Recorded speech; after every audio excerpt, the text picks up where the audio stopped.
Yeah, we're gathering together for our book review tonight.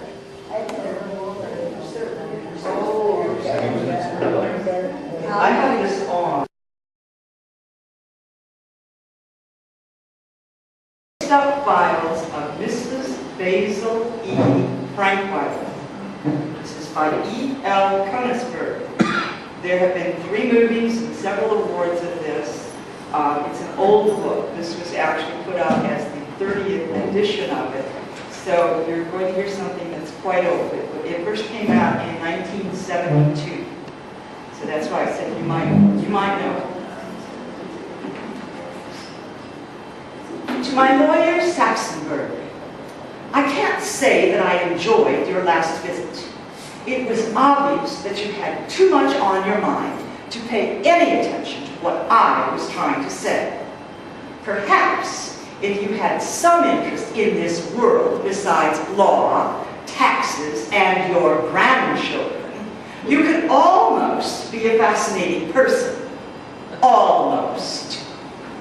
Sheldon, my chauffeur, will deliver this account to your home. I've written it to explain certain changes I want made in my will. You'll understand those changes and a lot of other things much better after reading this. I don't come in until much later in the story, but never mind. You'll find enough to interest you until I do. I've spent a lot of time on this file. I listened, I investigated, and I fitted all the pieces together like a jigsaw puzzle. It leaves no doubt.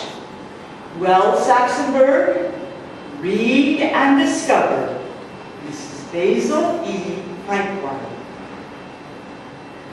Claudia knew that she could never pull off the old-fashioned kind of running away. That is, running away in the heat of anger with a knapsack on her back. She didn't like discomfort. Therefore, she decided that her leaving home would not just be a running away from somewhere, but would be running to somewhere. To a large, comfortable place, an indoor place, and preferably a beautiful place. And that's why she decided upon the Metropolitan Museum of Art in New York City. She planned very carefully. She saved her allowance and she chose her companion. She chose Jamie, the second youngest of her 2 younger brothers. He could be counted on to be quiet, and now and then he was good for a laugh, and besides, he was rich. He saved almost every penny he got. It seemed senseless to run away without money. Disgusting. So she suffered no feelings of guilt when she pulled Jamie away from his precious game. Jamie was mad, though. He was in no mood to listen to Claudia. Claudia had planned her speech. I want you, Jamie, for the greatest adventure in our lives. Well, I wouldn't have minded if you had picked someone else. Claudia didn't answer. As long as you got me here, tell me. Claudia still said nothing. I said that as long as you got me here, you might as well tell me. Claudia remained silent. Jamie erupted. Oh, baloney! Now tell me. I've picked you to accompany me on the greatest adventure of our mutual lives. You said that. Now tell me. I decided to run away from home, and I've chosen you to accompany me. Why pick on me? Why not pick on Steve? I don't want Steve. Steve is one of the things in my life that I'm running away from. I want you. Despite himself, Jamie felt flattered. He stopped thinking, why pick on me? And he started to think, I am chosen. Okay, Claude, when do we bust out of here? Oh. How about the night watchman? Oh, there'll be a night watchman. I'm sure of that. But he mostly walks around the roof trying to keep people from breaking in.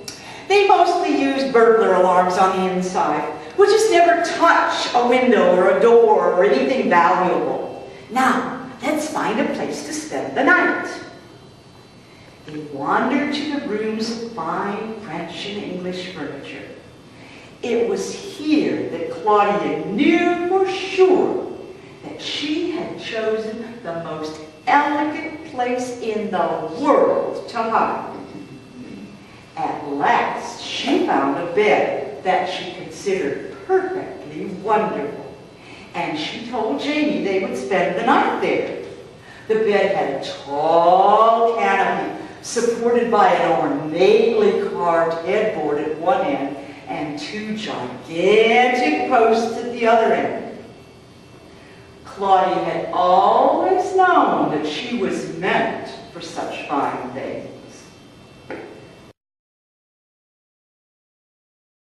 Did you get my message? Message? I saw the statue on my way here. Lucky you didn't get caught. But they held us up terribly. I planned on our taking baths tonight. I really can't stand one more night without a bath. I don't mind. Come along, Sir James, to our bath. And wherever, dear Claudia, dost thou expect to bathe? In the fountain, Sir James, in the fountain by the restaurant. Lady Claudia and Sir James quietly walked to the entrance of the restaurant.